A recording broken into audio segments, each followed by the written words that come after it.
All right, folks, welcome back. Hey, we're looking at the drought monitor. Came out yesterday and it shows good news.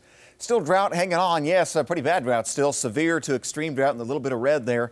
But that red pocket here has shrunk down quite a lot. Earlier, before this came out, before the rainfall from last weekend, we had about 10 to 11% of the state of Missouri was in that extreme drought conditions. And now that has shrunk down to just 2% of the state. Now, it's not good for folks who live up here and just north of Cedar County into St. Clair and up towards Henry County as well. But generally, it has gotten better. Now, the reason it's not really that great is because we had 2 rounds of real rainfall for the month of October, and they're spread out, the beginning and the end. So the first week of the month of October, we had pretty good rainfall, just over 2 inches of rainfall there.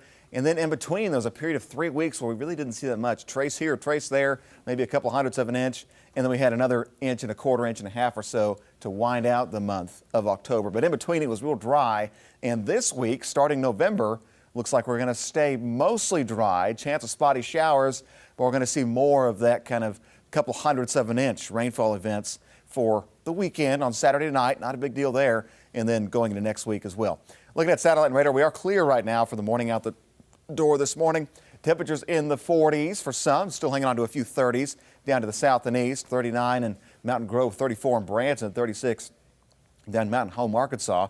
Winds today will be a little breezy already, a touch breezy out there from the south, maybe at 10 miles an hour. Winds at the strongest could gust upwards of 25 miles per hour, mainly to the west of Highway 65 in western Missouri and in eastern Kansas. Could get quite breezy along that I-49 corridor. Elsewhere, might see winds from the southwest, maybe at the strongest, maybe 20 miles an hour. Then the winds will begin to taper off a little bit as we go into this evening. Now, tomorrow's not going to be that windy of a day.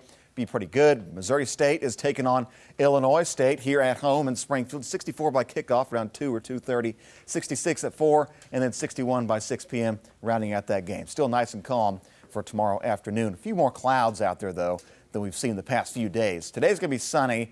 Some clouds move on in for Saturday. Slight chance of rain Saturday night. Again, not a big deal. Mostly of us will be staying dry. There's some dry air to get over there. Monday, Tuesday, Wednesday, even into Thursday, all present a low chance for, again, some of those nuisance rain showers. So not a widespread rain. Certainly not everybody going to see rain by far. Just hit or miss rain showers with a couple weak systems coming our way. So Storm 1, Storm 2, and Storm 3. Storm 1 comes through Saturday night into Sunday morning. Again, not a big deal. Don't expect much from that. Storm 2 moves in for early next week. That'll kind of drape a weak front across the area. And then it's not going to do much either. Then Storm 3 rolls in the end of next week. This will give us a better chance of rain for Wednesday into Thursday, but still a low chance of rain, as there's really not that much energy associated with this. The moisture's not that high, and it's just not looking like we're going to be that much, not going to be that wet going into next week, although we do have those slight chances for rain each and every day to start things off. But again, mostly dry for that time. Mid-60s out there for today, an average day, a nice day. A little breezy out there with those winds. Mid-40s overnight tonight, mild to say the least for this time of year. Mid-60s back to average for your Saturday, and a little breezy Saturday as well. Some clouds here and there. Yes, set your clocks back an hour Saturday night before bed. 70s on the way for next week, and then, yeah, rain possible but unlikely for next week. All right, Tom, thanks. A good-looking 7-day forecast there.